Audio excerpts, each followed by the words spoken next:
I heard a noise around 2 a.m., went outside, and saw him digging along our fence line. When I asked what he was doing, he said, "Nothing that concerns you." The next morning, my sprinkler system was destroyed, and there was a new surveyor's mark that didn't match the original deed. But what my lawyer found in county records, it's about to flip the whole block. I live in a quiet part of Fort Worth, Texas, in a neighborhood where people mostly keep to themselves. We moved in back in 2019.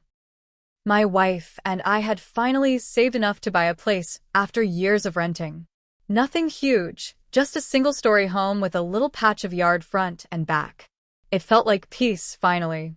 Like maybe we could just exist somewhere without drama. Our next-door neighbor, Harold, seemed harmless at first. Mid-60s, no family that we ever saw, wore polo shirts tucked into pleated khakis like he was stuck in the 90s. We'd wave, maybe exchange a few words when we were both doing yard work. But he wasn't friendly. Not rude either, just cold. Like someone playing the part of a neighbor without actually wanting to be one. The first time he said something about the fence, I didn't think much of it. "That old fence line's been there since before the grid was updated," he said, gesturing with a rake in his hand. "Most people don't even know where their property really starts." I shrugged it off. "I just mow to the edge of the fence," I told him. "You should look into that," he said and walked off. That was over a year before things really went sideways.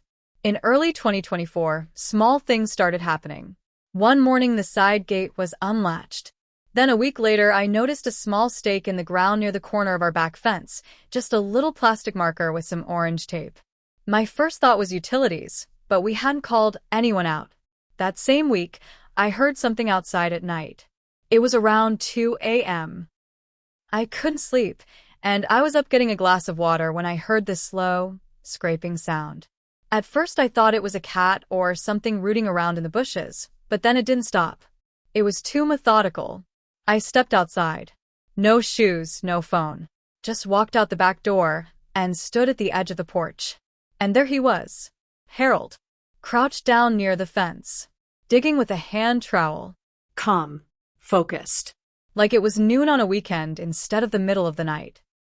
I stood there a second before saying, "Harold." He didn't stop, just kind of glanced over his shoulder and said, "Nothing that concerns you." Then kept digging. "What are you doing?" I asked louder this time. He stood up, brushed off his pants, and without another word, walked back to his house. Through his own gate. Didn't even look at me. I remember standing there in the cold thinking, what the hell just happened? The next morning I found out. Our sprinkler system was dead. Wouldn't turn on. I checked the control box, the breakers, everything. Nothing.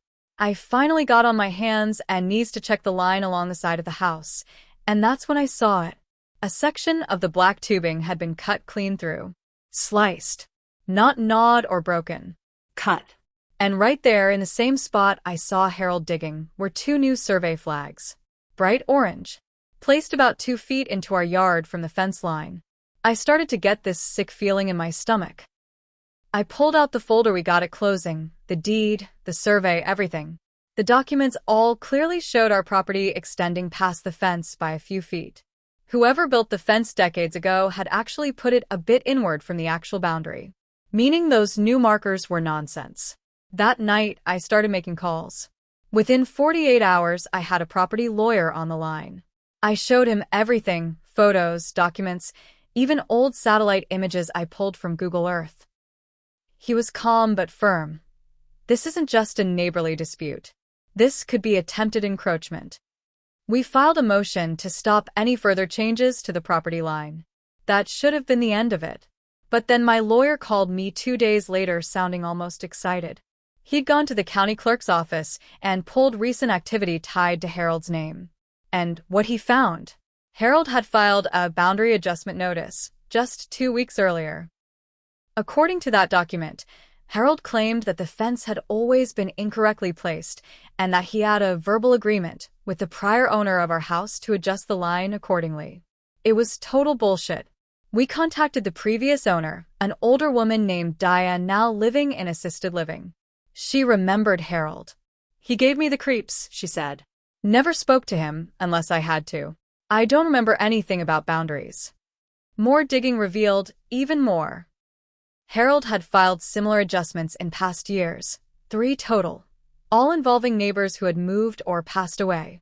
In one case, he claimed a handshake agreement with a man who had been dead for 2 years at the time of the filing. He wasn't just trying to take land.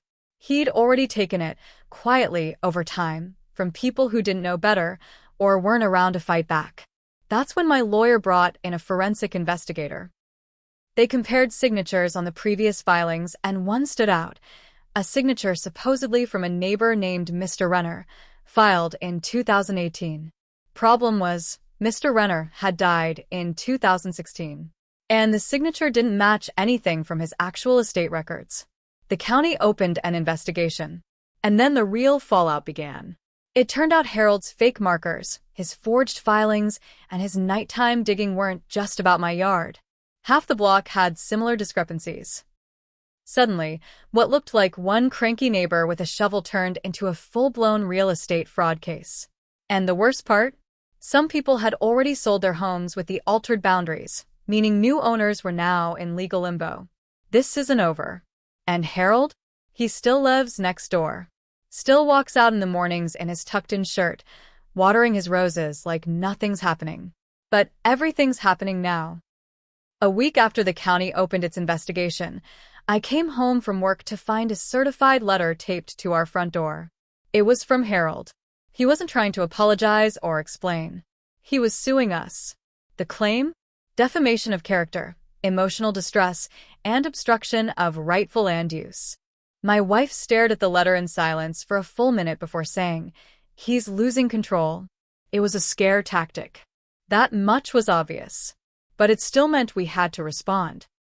So now we were tangled in 2 legal battles, one to stop him from stealing part of our yard, and another just to defend ourselves from the fantasy lawsuit he cooked up. My lawyer wasn't surprised. People like him, when they get cornered, they lash out. But it's usually noise. Don't blink. Then came the letters. Typed, and signed notes started appearing in the mailboxes of neighbors. Not just ours. The one on the corner, the guy behind us, even the couple across the street. The letters accused me of trying to manipulate the neighborhood, said I was trying to stir up a panic over property lines for financial gain. One letter even suggested I was working with developers to buy up land on the cheap. It was insane. Pure fiction. But it worked on some people. The woman down the street, Brenda, stopped waving when we passed by. One afternoon, I saw her talking to Harold on his porch, laughing. This thing was dividing the neighborhood. At the same time, the county records office began putting flags on past boundary filings going back over a decade. That included not just Harold's, but any that appeared suspicious or had conflicting survey data. A notice went out to over a dozen homeowners, which meant people started digging literally and legally into their own deeds. What they found? At least 4 properties had lost square footage over the years due to Harold's false filings. One elderly couple was especially devastated. They'd been paying property taxes on land they didn't actually own anymore because of a filing Harold made in 2017. They had no idea. Their daughter had to sit them down and explain what was happening. Then came the city meeting. It was supposed to be routine, just a zoning discussion. But word had spread, and people showed up angry. Someone mentioned Harold's name during public comment, and a shouting match broke out between 2 neighbors. One accused the other of turning a blind eye. It got so heated the meeting had to be paused. All because one man thought he could slowly steal inches from people who weren't looking. That same night, I got a knock on the door. It was Mr. Kendrick, the guy who lived behind Harold. Quiet guy. Retired. He was holding a thick file folder. "You're gonna want to see this," he said. Inside were photographs, legal descriptions, boundary maps, all from the 80s and 90s. Turns out Kendrick's late brother had been a county surveyor, and he'd done a full grid assessment of our block back in 1992. Kendrick still had the original copies. And those copies showed something that none of us expected. Harold's entire house might be sitting partially over a boundary line. Not just the fence. Not just a few feet of grass. The back corner of Harold's foundation was according to those old surveys, built about 14 inches over a property line that wasn't his. That changed everything. Because if that turned out to be true, Harold hadn't just filed fake paperwork. He had illegally encroached on city land. Or worse, onto utility easement. Kendrick handed me the file and said, "I didn't say anything before. I figured if you were serious, you'd find me." The next day, my lawyer handed the file over to the county investigator. And now we wait. Because if what's in those papers checks out, Harold's not just facing fines. He might have to tear part of his house down. The morning after my lawyer submitted Kendrick's documents to the county, I noticed something odd.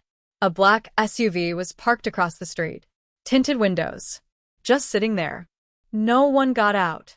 At first, I figured it was just someone waiting for a ride. But then it came back the next day.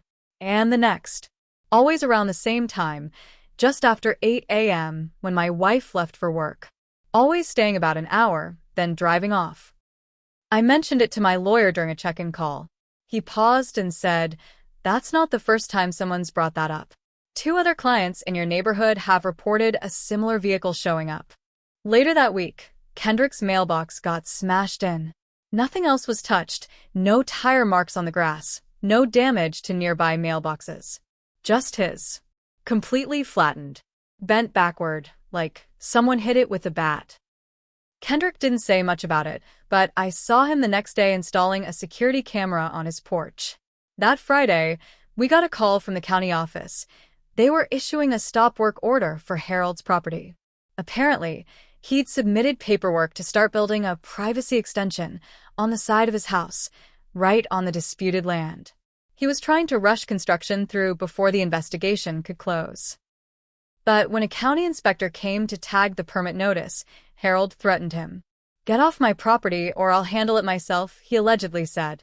2 days later, a police cruiser showed up and stayed parked near his house for a few hours. I didn't hear what was said. But Harold didn't come out once that day. And then it happened. Late one night, about 2 weeks into the full investigation, someone broke into the county records annex. Nothing was stolen, but several filing cabinets had been broken into. A few boxes were turned over. Most of the records were digital backups, but guess what was stored in one of those boxes?